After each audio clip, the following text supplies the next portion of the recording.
بسم اللہ والحمدللہ والصلاۃ والسلام علی رسول اللہ۔ ناظرین اکرام، میں ہوں آپ کا میزبان سید نیاز حسین شاہ کاظمی۔ آج جس موضوع پر ہم ویڈیو بنا رہے ہیں وہ ہے قربانی کا جانور ذبح کرنے کا شرعی طریقہ اور دعائیں۔ ناظرین اکرام، صحیح مسلم شریف کی حدیث مبارکہ ہے، حضرت انس رضی اللہ تعالی عنہ بیان کرتے ہیں، نبی کریم صلی اللہ علیہ وآلہ وسلم نے 2 چتکبرے سینگوں والے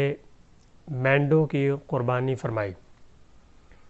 آپ صلی اللہ علیہ وآلہ وسلم نے دونوں مینڈوں کو ذبح فرمایا، اور ذبح فرمانے سے پہلے آپ نے بسم اللہ اللہ اکبر پڑھا، اور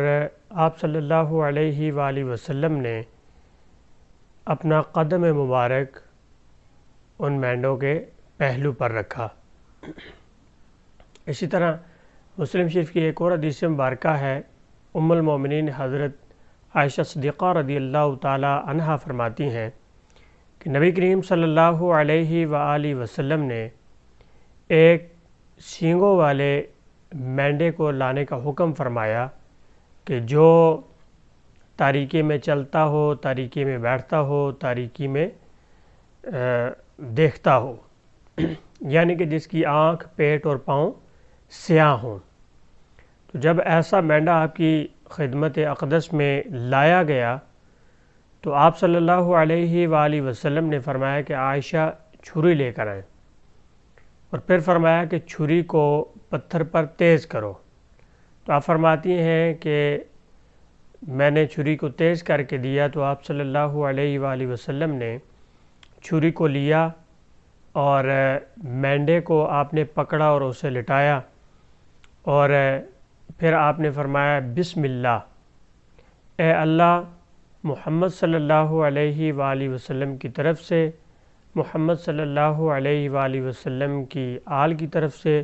اور محمد صلی اللہ علیہ وآلہ وسلم کی امت کی طرف سے یہ قربانی قبول فرما۔ اس کے بعد آپ نے اس مینڈے کو ذبح فرما دیا۔ ناظرین اکرام، قربانی کا مینڈا یا بکرا یا کوئی بھی جانور قربانی کا، گائے، بھینس وغیرہ، ذبح کرنے میں مرد و عورت کی تخصیص نہیں ہے، نہ ہی بالغ اور نابالغ کی تخصیص ہے۔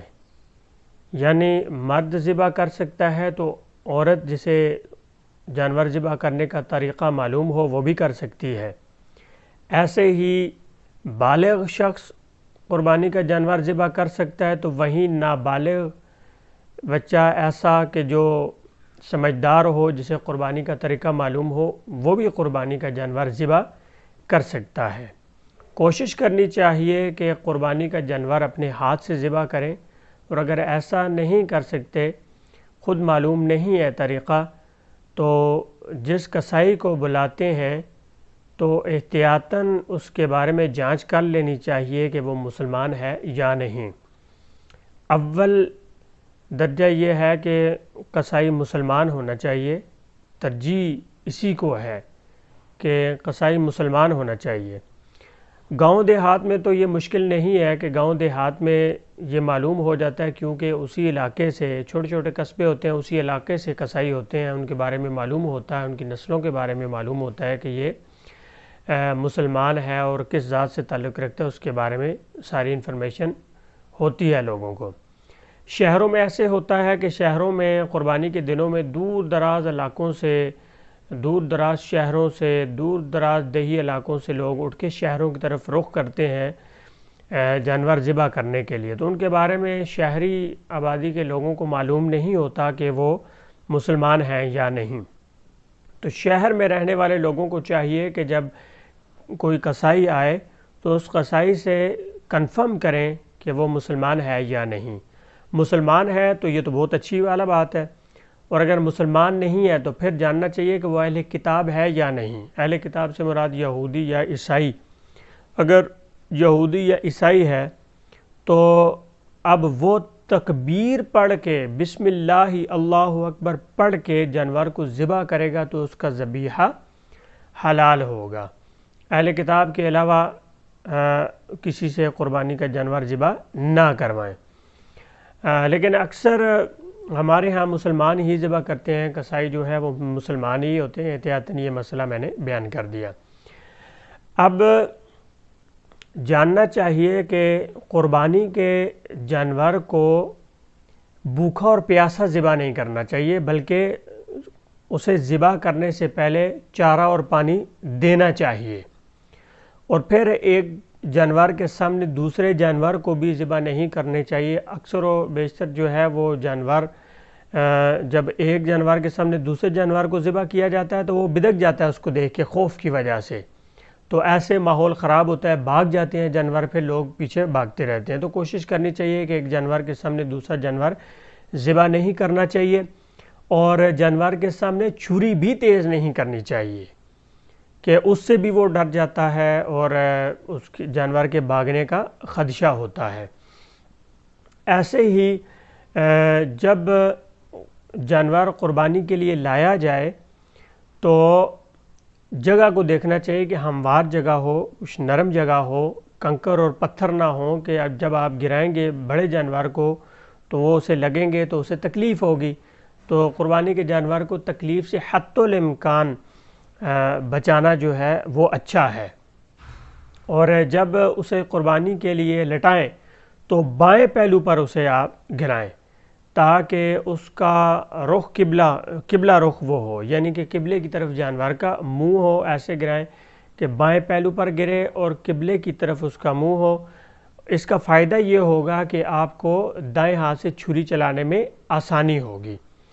یاد رکھیں کہ جب جانور گرا لیا جائے تو سب سے پہلے آپ نے دعا پڑھنی ہے، انی وجہت وجہی للذی فطر السماوات والارض حنیفا وما انا من المشرکین، ان صلاتی و نسکی و محیای و مماتی للہ رب العالمین۔ یہ دعا پڑھیں اور اس کے بعد پھر کہیں اللہم منکا ولکا، اس کے بعد بسم اللہ اللہ اکبر کہہ کر تیز دھار چھری کے ساتھ اس جانور کو ذبح کر دیں۔ ذبح کرنے میں یاد رکھیں کہ 4 رگوں کا کٹنا ضروری ہے، 2 خون کی رگیں، 1 سانس کی اور 1 چارہ کھانے کی۔ ان 4 کا کٹنا ضروری ہے، 4 نہیں تو کم از کم 3 رگیں جو ہے وہ جانور کی کٹنی چاہیے۔ حلق پہ جب چھری چلے تو اس کے ساتھ ارد گرد میں یہ 4 رگیں کٹنا ضروری ہے، یہ یاد رکھیں۔ اور اس طریقے سے کاٹیں کہ حرام مغز تک چھری نہ جائے، اور ایسا بھی نہ ہو کہ اتنی تیزی سے کاٹیں کہ پوری گردن ہی جانور کی جو ہے وہ اتر جائے، یہ مکروہ ہے۔ حرام مغز کو کاٹنے سے اس لیے منع کیا جاتا ہے کہ جب آپ 4 رگیں کٹ جاتی ہیں تو اس کے بعد جانور کو ذبح کی تکلیف نہیں ہوتی، اور حرام مغز کی وجہ سے اس کے دماغ کو خوف کے سگنل ملتے رہتے ہیں، جس کی وجہ سے وہ تڑپتا ہے اور اس کے اندر جتنا بھی نجس خون ہوتا ہے وہ اس کے تڑپنے کی وجہ سے نکل جاتا ہے۔ اور اگر حرام اکثر دیکھا گیا ہے کہ قصائی ذبح کرنے کے بعد چھری کی نوک لے کر پھر جو ہے وہ مارتے ہیں اسے ٹھنڈا کرنے کے لیے اور اس کا حرام مغز کاٹ دیتے ہیں۔ اس طریقے سے جانور کے اندر سے خون پورے طریقے سے باہر نہیں نکلتا اور جانور کو تکلیف بھی زیادہ ہوتی ہے، لہذا کوشش کرنی چاہیے کہ حرام مغز نہ کٹے، 4 رگیں جو ضروری ہیں کاٹنا وہ کٹ جائیں،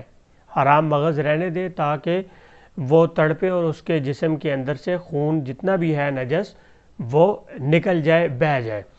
جب ذبح ہو جائے تو پھر اس کے بعد دعا پڑھنی ہے، اللہم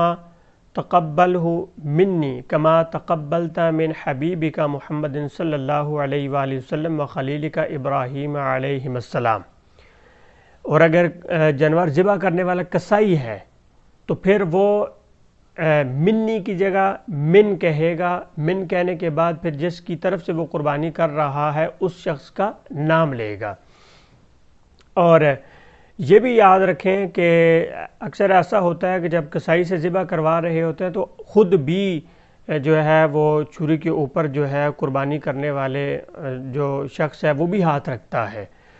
اور کچھ لوگ ہوتے ہیں کہ جنہوں نے اس کی پونچھ پکڑی ہوتی ہے، ٹانگیں وغیرہ جو ہیں وہ جکڑی ہوتی ہیں، تو یاد رکھیں کہ جنہوں نے پونچھ یا ٹانگیں وغیرہ پکڑی ہوتی ہیں ان پر تکبیر پڑھنا لازم نہیں ہے، لیکن جو فعل ذبح میں شامل ہے، یعنی جنہوں نے چھری پہ ہاتھ رکھا ہوا ہے، وہ ایک شخص ہے یا دونوں، ان دونوں پر تکبیر پڑھنا فرض ہے۔ دونوں میں سے کسی ایک نے بھی اگر تکبیر نہیں پڑھی تو وہ جانور جو ہے وہ مردار ہو جائے گا، اس کی قربانی نہیں ہوگی۔ دونوں اگر دو افراد ہیں تو دونوں پر فرض ہے کہ دونوں جو ہے وہ تکبیر پڑھیں گے، وگرنہ اگر ایک شخص ہے تو وہ اتنی اونچی آواز میں تکبیر کہے گا کہ اس کے کانوں تک خود آواز آئے۔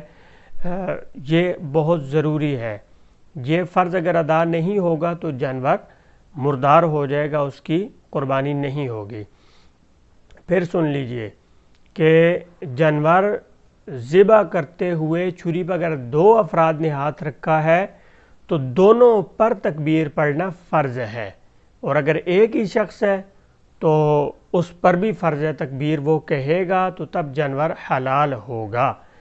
اور اگر دونوں میں سے کسی ایک نے دوسرے کو دیکھتے ہوئے اس نے پڑھ لیا ہے تو بس یہ کافی ہے کہہ کر دوسرے نے نہیں پڑھی تو ایسے جانور ذبح نہیں ہوگا بلکہ وہ مردار ہو جائے گا۔ تو ذبح سے پہلے دعا جو ہے، جو میں نے آیہ کریمہ پڑھی وہ پڑھ لینی چاہیے۔ انی وجہت وجہی للذی فطر السماوات والارض حنیفا وما انا من المشرکین ان صلاتی و نسکی و محیای و مماتی للہ رب العالمین، یہ پڑھیں، اور اس کے بعد اللہم منکا ولکا بسم اللہ اللہ اکبر کہہ کر تیز دار چھرے کے ساتھ جانور کو ذبح کر دیں یہاں تک کہ اس کی چاروں رگیں کٹ جائیں، اور پھر اس کے بعد جب ذبح ہو جائے تو پھر دعا پڑھیں اللہم تقبلہ منی کما تقبلت من حبیبک محمد صلی اللہ علیہ وآلہ وسلم و خلیلک ابراہیم علیہ السلام۔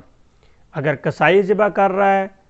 تو پھر وہ منی کی جگہ من کہے گا، اور اس کے بعد جس کی طرف سے قربانی کر رہا ہے، ذبح کر رہا ہے، اس شخص کا نام لے گا۔ اللہ سبحانہ و تعالی ہمیں قربانی کے مسائل جاننے، سیکھنے، ان پر عمل کرنے کی توفیق عطا فرمائے۔ والسلام علیکم ورحمۃ اللہ وبرکاتہ۔